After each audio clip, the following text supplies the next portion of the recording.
This is going to be a short video on the ATN Obsidian 4 app and its functionality. Few things about this video. One, it will work whether you're using a Thor 4, ATN Excite 4K Pro, or Buck Hunter.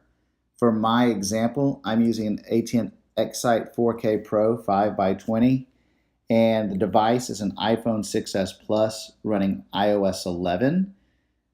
The other thing I want to note is if you have not updated your firmware to 3.1.01.185, don't try this. You'll lock your scope up and might lose some of your saved information. With the firmware update, the app is more stable. I will say that I have had it lock up on me a couple of times, but nothing like before. It's usable. It locks up out as frequently as the old Obsidian app locked up with the Excite 2s. So to start off, you're going to want to go to your site and turn on Wi-Fi. If you don't know how to do that, you can reference your user manual. I will eventually try to make some videos on how to enable the Wi-Fi and stuff. But for now, turn on Wi-Fi.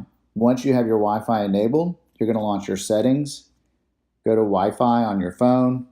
You'll see something like Excite 4K or Thor 4. You'll click on it. The password is all lowercase. ATN Smart HD. Again, that's ATN Smart HD, all lowercase.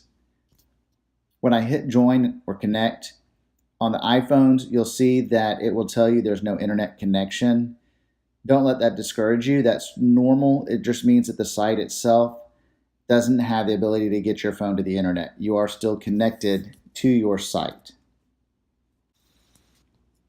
Once you've connected, we'll jump out of settings here, and we're going to go ahead and launch the Obsidian 4 app.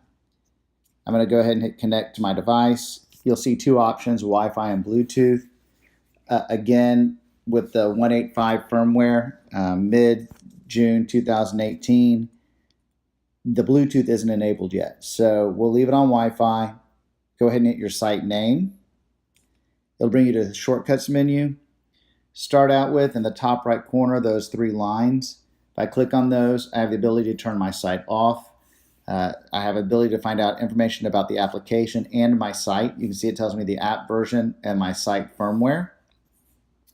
And last, support. Support will take you to ATN's website. Going into the different functions here, we have system menu. This is your basic settings. Environment, you'll use this if you are a long-range shooter and you're using the ballistics calc app. Profiles and zeros, one of the main features of this app that probably I use more than anything else. Reticle style and color, and then remote viewfinder. We'll cover each one of those, but let's start with system menu. On the Excite 4K Pro, you'll have night vision at the top. On the Buck Hunter, you will have photo video as your top. And on the Thor, you'll have thermal. I'm not going to go through too much about this because I don't want to get too site specific. I am going to tell you that with the Thor and the Excite 2, one of the great features about this app is that I can go in and make changes to my scope setup and see them in real time versus having to go through the site menu and then exit back out and see what it looks like and then go back and make the change. Example like this is the light sensitivity. If it was nighttime and I had my sniper hog light on and was sitting in a blind, I could go in here and say, okay, what does low light sensitivity look like versus high? And it's almost instantaneous. So I'm seeing that change real time and not having to go through the site menus and go back and kind of go back and forth. So it's a great tool when you're starting to learn your site to figure out your personal preferences. Photo video, I can turn my mic on and off for recording. Video quality, there are three options here. It's a little misleading with the current firmware. Only 30 frame and 60 frame are active. If I try to hit 120, you saw it just defaulted back to 60. Whereas if I hit 30, I can select it. I can select 60. So again, hopefully 120 will be activated in the next release. Format SD card. I can erase my card from my phone. I'm not going to do that right now as I have profiles saved to it. Screen brightness.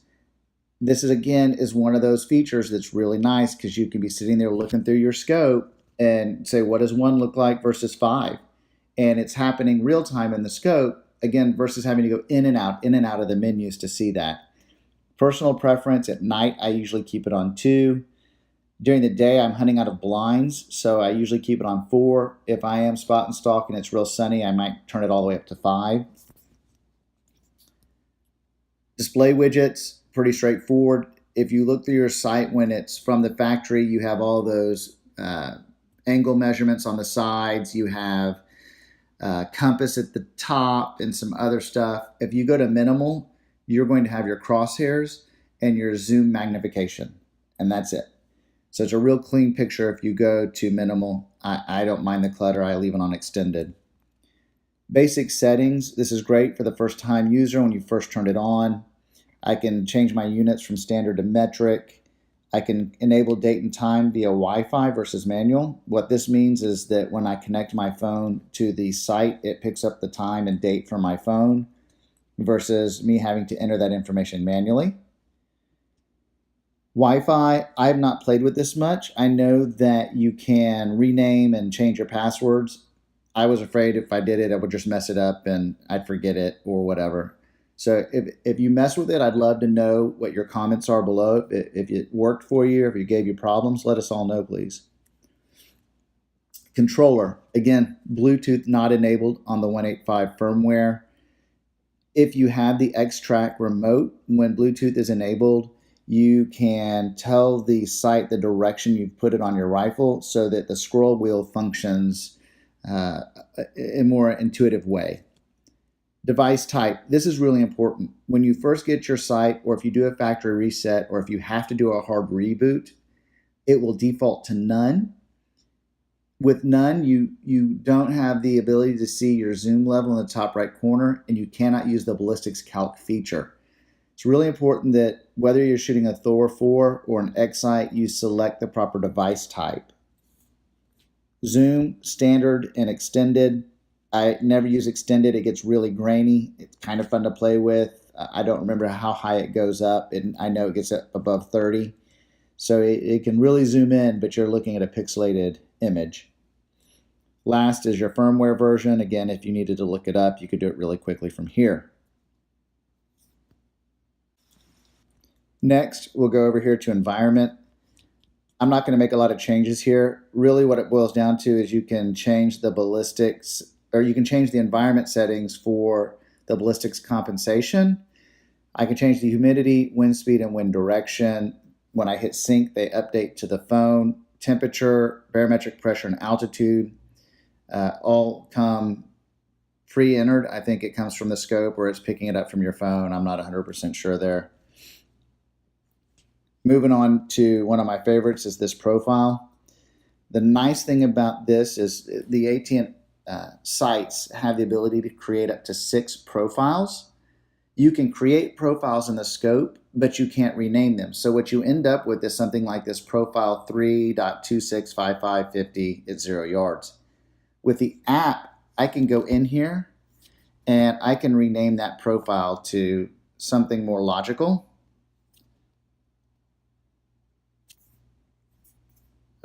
If I can make it tight, there we go. So I'm gonna call this 22 long rifle, right? I could call it whatever I want for the most part. I'm gonna hit apply, and it updates the site. Say low BC on a 22, bullet grain, we'll say is 40. I'm just making stuff up here. Velocity 1900. So why is this important? If you're going to use the ballistics calc app to help you reach further distances, this information needs to be accurate, and it will help that out. If you're one of those folks that have to sight your rifle in at a 25-yard range, this is where it really becomes important if you're going to hunt past 25 yards, because there's such a ballistic, the bullet changes so much over that distance of 25 to say 150. So sight height on my rifle, it's an AR. I'm using high rings, not extra high that come with it, but actually high rings. And so my sight sits just, a 32nd of an inch off of my rail. And my sight is 2.9 inches. So really on that short sight in distance, that sight height is critical. You want to be within about a 1/16 of an inch. Again, you hit apply and you're good to go. You can also do the zero reticle feature from the phone, although I would tell you the lag makes it really not a usable feature. I will go ahead and show it to you. Know that I would never do it. One other thing to note, anytime in my video you see me screen sharing with the rifle, my screen on the phone locks up, the rifle doesn't lock up, and if I'm not recording, my screen does not do this. Yes, there's some flicker, but my phone just doesn't have the processing power to record video, record audio, and screen capture all at the same time. So I'm going to show you this, but no, in real life, it's a better picture quality than what you're going to see in my video. The zero mode, I've gone ahead and logged in or hit the zero feature. You can see, I'm just looking down the street here, that car is 140 yards, maybe 120 yards from where I'm sitting. You'll see those flickers happen. Eventually my whole screen is going to lock up, but that's again not the sight, that's my phone. If let's say I cloned it and I wanted to start with a new zero, I could just hit that middle button. You saw my X and Y went to zero. I can use these directional pad here to change my X, Y to whatever I need. I can even zoom in. So it's functional. Again, I just think it's much easier to do this directly from the site. Go ahead and zoom all the way back out. But that's the zero feature in the app. I've exited out of the zero reticle. I'm back in the current profile. Couple of things here.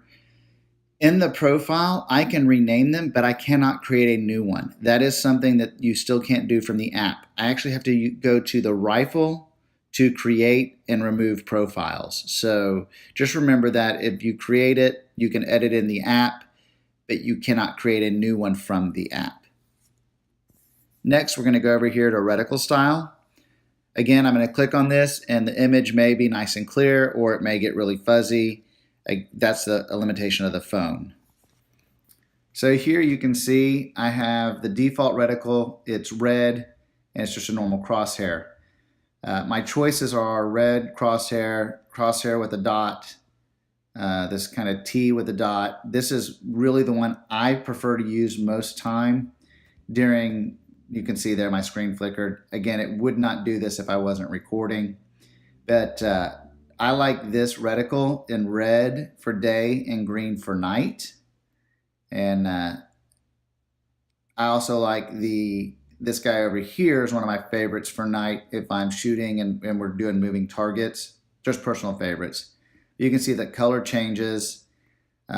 It's locked up again, not because of the sight, but because of my phone. Once I select my reticle and I hit save, it will update real time to the phone or to the site, and you'll be good to go.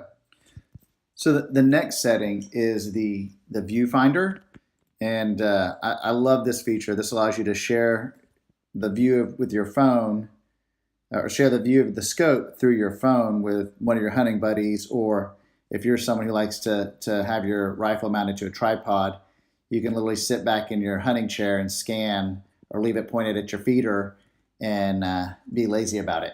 So let me show you that. Okay, so I've got the screen share going. One thing I want to point out is if I look through the scope right now, my crosshairs are directly on the cap of that light. You'll notice the crosshairs on the screen are to the left. This caused some confusion last time my son and I went hunting. He was shooting, I was looking through the scope. I'm going, you're not looking at the target. What are you doing? And so I trusted him. He made the shot. He shot the best hog of his life. It was great, but going back and looking at the video, his shot was perfect behind the ear. It looked to me like he was about to shoot him in the guts. Note that hopefully they'll fix that in some future firmware update. It doesn't really detract from being able to use the screen share. Obviously, half the screen not being visible on my phone does. Your phone shouldn't do that. It's only doing that because I'm screen recording, it's kind of stopped now. I just love this feature. I can zoom using the phone, using the sight. Right now I'm turning the wheel on the sight to zoom in, pan left and right. It does not get this grainy or crazy when I'm using the phone without recording. But really, that's it. Screen sharing in a nutshell. It's just a fun tool to be able to use. Really, that's it for this video. If there's anything else you want to see, topics you want me to cover, questions you have, leave a comment below. I'll be more than happy to answer.